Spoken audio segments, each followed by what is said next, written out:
Good morning. I'm Caitlin with Wiregrass Daily News, and I'm here with Miss Stephanie Harden, who is the social coordinator for the City Court of Dothan. Good morning. Good morning. Thank you for having me. Thank you for coming in.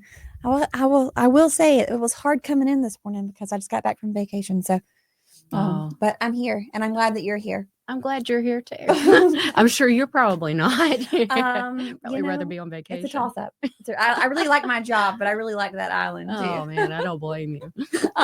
Anyways, so what do you do as the city or social coordinator? So it's a social services coordinator. Mm-hmm. I've been with the City of Dothan Municipal Court, I want to say maybe 13 years as a magistrate. And over the last few years, Judge Gordon and I have worked specifically with most of the inmates.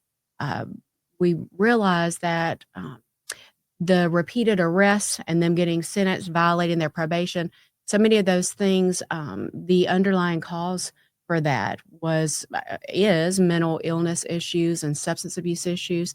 So we kind of just started working with the inmates in particular to try to find them resources to get treatment, to get detox, to get help. And it evolved to where there was, probably 90% of the inmates were needing some kind of mental health or substance abuse treatment. So the City of Dothan created a new position within the court to help facilitate getting those resources to people, not just in jail, but actually the people that come into our courtroom as well. So we try to, not just with the inmates, but people that come into the courtroom, if they need help finding resources for detox, substance abuse, mental health treatment issues, even people who are facing housing insecurity, food insecurity. We work a lot with people that need their driver's license, photo identification. Anybody that works with social service organizations in this area can attest to the fact that that is a really difficult black hole here in Alabama to try to get identification because you can't get a copy of a birth certificate without identification. Right. You can't get identification without a copy of the birth certificate. So, where do you start? Right. And a lot of these people, it's just not knowing how to navigate those resources. So we just try to connect them with people that can help them with those resources and get the things that they need in order to be successful with complying with the court orders and in order to be self-sufficient, to get back on their feet. And a lot of the people that come into our courtroom and in our jail that suffer from substance abuse and mental health disorders, their families have had to cut ties with them, understandably, because if you've ever loved anyone in active addiction, you realize that you can quickly lose yourself trying to save them. So sometimes the families just have to cut ties.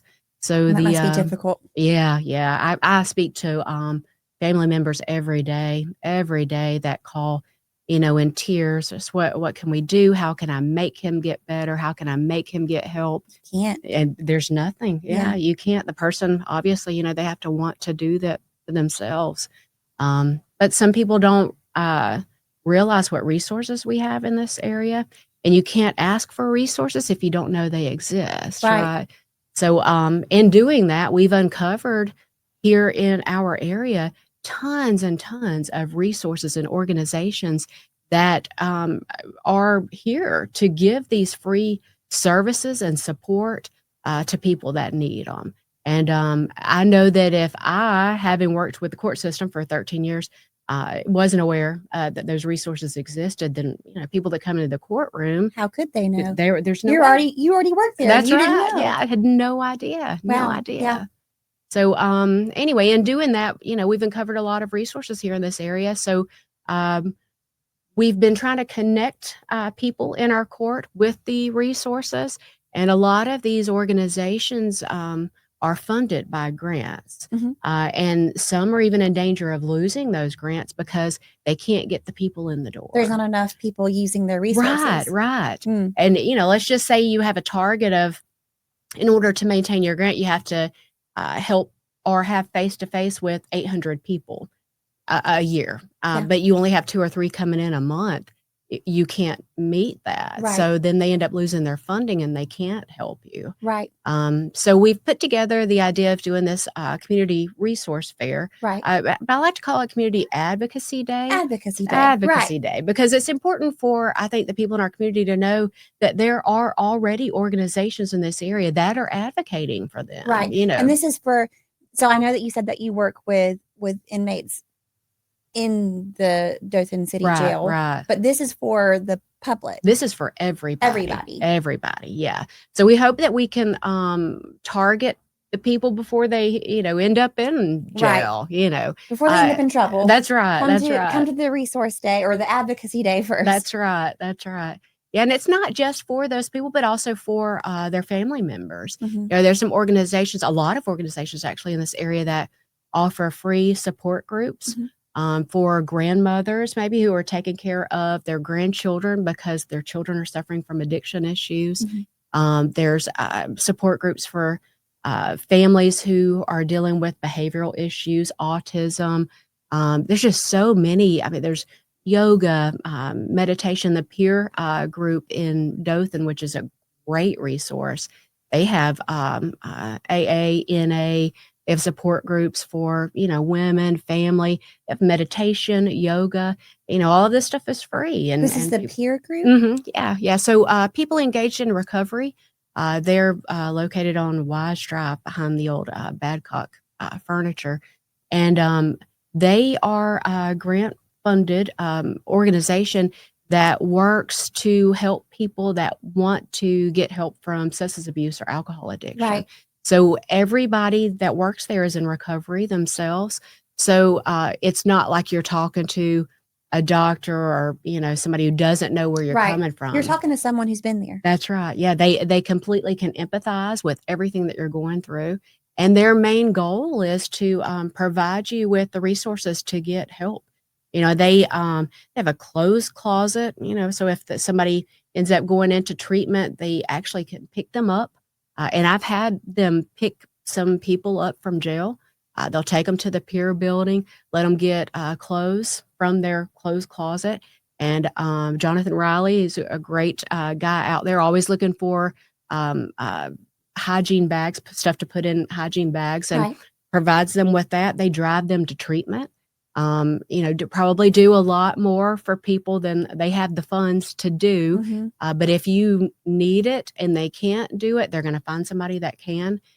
So their main goal is to help provide you with the resources to get help. And is this one of those groups that you were talking about that needs people, Mm-hmm. or they're going to lose those grants? That's right. Yeah. So they have to interact. Have to help. They have to help people. Right. There's another great organization in. I think technically they're an enterprise, but they work here in Dothan.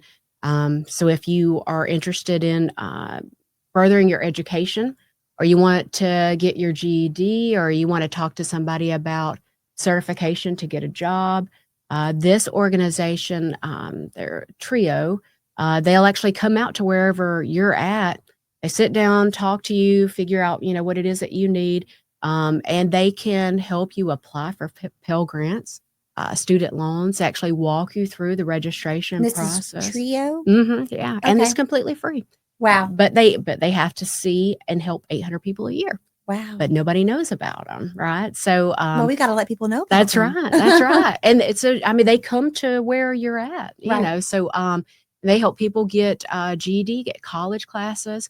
And they actually have a list of probably 20 different courses where and it completely free, where you can go to get like a certification in driving a bulldozer, skid steer. They have carpentry helpers, electrician helpers, construction. I mean, there's just tons of things that they can hook you up with. I think I remember talking to you about this on the phone. Yeah, probably. Yeah.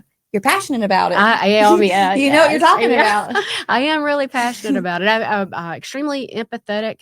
And thankfully, I work for a judge who also is very empathetic. And we share a heart for helping people. Both of us have dealt with these kind of issues in our family, Mm-hmm. directly. So we see both sides of that, how it can affect you, your family members, your children. and then you go on to perpetuate that with the next generation. And, it's very important that we help break those cycles. And, sometimes it just takes somebody from the outside coming in and saying, hey, I know this organization that can help you.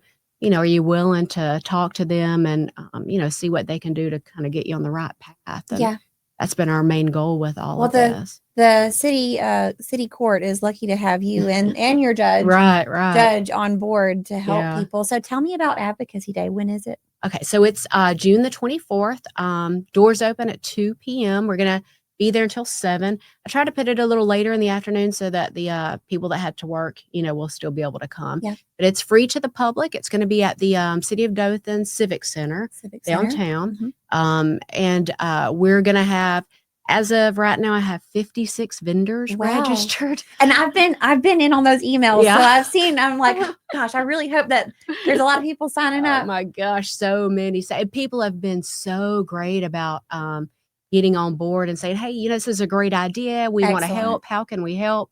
To the point where I've actually had to turn a couple away because I don't know where we're going to put them. But we do have 56 vendors. We have over 50 door prizes.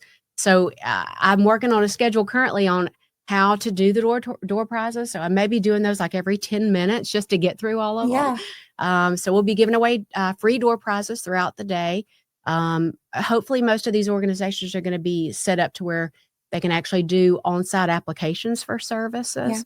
We're going to have a peer table there manned by people in recovery. So, if you are considering getting sober, you want to know or talk to somebody about the different pathways to sobriety, they'll be there to share their story and, offer support. And it's there, and by peer, I mean it's somebody that's been in your shoes, right? So it's not a politician or a doctor or somebody telling you what you should do, right? But they're saying, hey, I see you, I understand where you're coming from. I can share, I can help you. This is what helped me. Maybe this will work for you. Yeah. And we have some people that want to speak and share their stories of recovery. So we're going to fit that in as well. We have a DJ that's going to be there. He's going to have to be on a pretty tight schedule with navigating the door prizes and the speakers. But and then the off-the-wall oddballs, Melissa is going to be there doing face painting for the children. Oh, fun. And lots of free stuff. And you were worried that people weren't going to sign up. I know. And look at this. It's turned into something amazing. Yeah, I know. It really has. The support from the community has just been great. I think anybody that gets into community service organizations, honestly, they have to be compassionate and empathetic about what they're doing. Right. They felt led to help people. Right. And also have a heart to serve. That's right. Serve your community. Right. That's right. Yeah. And this is ideal for them because they want to give back. They want to show people what they have to offer. They want to work together. And what I've discovered in so many of these organizations is some of them don't realize what the others are doing. Yeah. So it's almost like sometimes we're reinventing the wheel. Yeah. It's like this person is doing something, but this person's already doing it. So it's a good way for all the different organizations to collaborate in a way. That's right. Yeah. Like how can we combine our resources and help, affect change for more people? Let's help more people. And we've got House of Ruth is going to be partnering with us. Dothan Housing Authority, Mr. Crawford and his group out there have been so supportive with, getting this on board. Saliba Family Services, which a lot of people, again, don't realize they've been there for ages. Yeah. And they have great programs there. They're always doing computer workshops, where they teach you just basic skills on how to work a computer, how to build a resume. Andrew out there, he's from California. He's a military veteran from California. And he'll have, guys come in or women that need help with driver's license, getting their birth certificate. Let me help you fix your resume. What jobs can we apply you for? What certifications are you wanting to take? And they do all of those services there. Is is 211, is that part of Alfred Saliba? So 211 is actually a separate entity, but all of these organizations work together. Okay. But Wiregrass 211 and Mark Cronin, they compile a list of all the resources in the area. Okay. So you can stop in at any time, over on their place on West Main. They also have a website, a phone number you could call, 211, obviously, and they can help connect you, with those resources too. Unfortunately, some of the people that we work with in the court system can't always navigate or have the facilities to navigate a website or phone. So a lot of the resources that are on Wiregrass 211 are going to be at our advocacy day. So we hope to, kind of make the public aware of some of the things that are already, downtown Dothan. The lady that's Wingard's Harvest for Humanity, who's literally making gardens on street corners. What I had someone who was running for a district, and I can't remember who it was, but he told me about Aunt Katie's garden downtown. Yeah. That sounds really neat. I know. Yeah. Have you ever seen it? Yes. So there's a couple of different women and organizations that are doing something similar, where they're basically just trying to teach people how to be self-sufficient, how to harvest your own food. And one of these organizations is actually, I think maybe two of them, going to be out at the advocacy day, and she's going to be giving away seedlings and seeds and plants and things really like that. Neat. Yeah. Maybe she can teach me how to keep a plant alive. Right. Yeah. Well, I'm hoping that maybe that green thumb will rub off on me too. I don't have a green thumb at all. No. Even succulents, I have a difficult time keeping alive. And from what I understand, that's really bad. I think, I think I've killed a succulent or two. No, I told my husband, he got me this really pretty, some kind of palm plant, and I've done okay keeping it alive, but it's starting to get a little brown on the ends there. And it's like, I'm trying. I promise you, I think plants just hate me. Right. I've got a plant. My daughter's almost 20. And I've got a plant that somebody gave me when she was born, and I've managed to keep it alive that long, but it's just like one little stem now. It's just like, it's sad, really. Hanging on for dear life. I don't even know why I keep it now. Yeah, it's like just a constant reminder of my inability to make it grow. But hopefully she can give us some advice on that. And they're always looking for volunteers. I was going to ask, so someone who, isn't in recovery or looking to go into recovery, people just within the community, can they volunteer for any of these organizations? So a lot of these people, like myself, I mean, I'm not in recovery, but I love people who are, right? And I've got that in my family.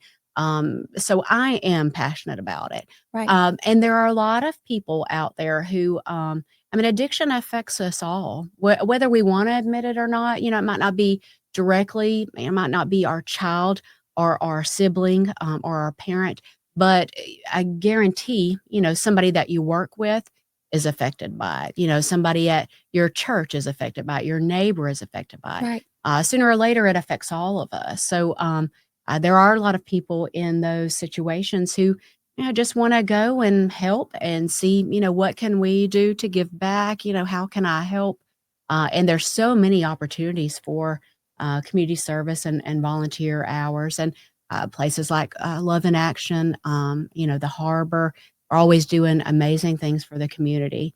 And, we at the City of Dothan just want to bring, highlight that. Right. There's so much love and compassionate people, so many great organizations, empathetic, that just love the community. Right. And we get everyone together in one place to bring people to everyone's doorstep. That's right. Yeah. I mean, it's all about love Dothan, right? So and these people love Dothan. So, and this is the opportunity to kind of meet all of them. And I'm hoping that we may be able to make it an annual event. Maybe this year, obviously our highlight is going to be more on substance abuse resources and awareness, but there are a lot of other resources besides just substance abuse. But substance abuse and so many of these other things go hand in hand. Usually somebody who's the issue that leads to right, all of the right. other. That's right. And if I'm an addict and I'm dealing with addiction issues and I lose custody of my children, then DHR steps in, and DHR is going to be one of the organizations there at our area. All kids, health insurance, people talking to you about different kinds of health insurance. Beacon, who's a great organization that works with autism, and behavioral support, the family support. There's organizations that are set up to help you through your pregnancy and the beginning parenting stages. Wiregrass Hope here in Dothan, who, if you attend their classes and you go out and do, the prenatal care, and they have videos you can watch online, and they give you free diapers, free car seats, free cribs. It's all free. Yeah. It's literally free. They just want to help you take care of your baby. Sounds like people need these resources, That's and these right. resources need to help people. That's right. That's right. So Yeah. this advocacy day is the day for that. Yeah, that's right. Yeah. Yeah. I'm really hoping that we'll be able to bring in, obviously we've got a lot of vendors. Yeah. So now we need to bring in the people. That's Bring in the right. people. We need all of you guys to come in and see what we've got to offer, see what resources are out there. And there may be something there for you or somebody in your family, and chances are you're going to find out about something you didn't even know existed right here in Dothan. Right. So remind me, when is the advocacy day? So it's Tuesday, June the 24th. Doors open at 2:00. We'll be there till 7. Everything is free to the public. Free door prizes, free face painting, free music, free speakers. And we may even have some surprise speakers sneak in. And just a lot of support. We're gonna have a lot of support there, and a lot of love and empathy and compassion, and no judgment is very important. That people who are looking for help understand that. Please don't be embarrassed. Right. Please come in now. That's right. Yeah. Please come and receive the help. That's right. That's right. Because there are people that want to help you. Right. And we've all been there. Some of us have more bad days than good, and we see that a lot on the news recently, with the mental health issues that we've been facing here in the Wiregrass. And I don't want to speak out of turn. I don't know that any of those are tied to substance abuse in any way, but again, substance abuse and the mental health issues go hand in hand, Right. And there are going to be organizations here that can offer support for mental health issues, awareness. The Crisis Center, Spectra Care, here in Dothan, that's a good place. You literally can just walk in and say, hey, I'm in the middle of a crisis. I need some help. I'm having a bad day. I'm having these bad thoughts. What can you do to help me? And a lot of people don't realize that, that's there. That's there. Yeah. Right. Yeah. So we're hoping that we can highlight all of that and show people what Dothan has to offer. Well, so Advocacy Day is June 24th. June 24th from 2 to 7 at the Civic Center. Thank you, Stephanie, for coming and talking to me about this. This is going to be a big deal, big day. Yeah, so, I'm super excited about it. The resources are there. We just need the people now. That's right. That's right. Well, thank you. Yeah, thank you.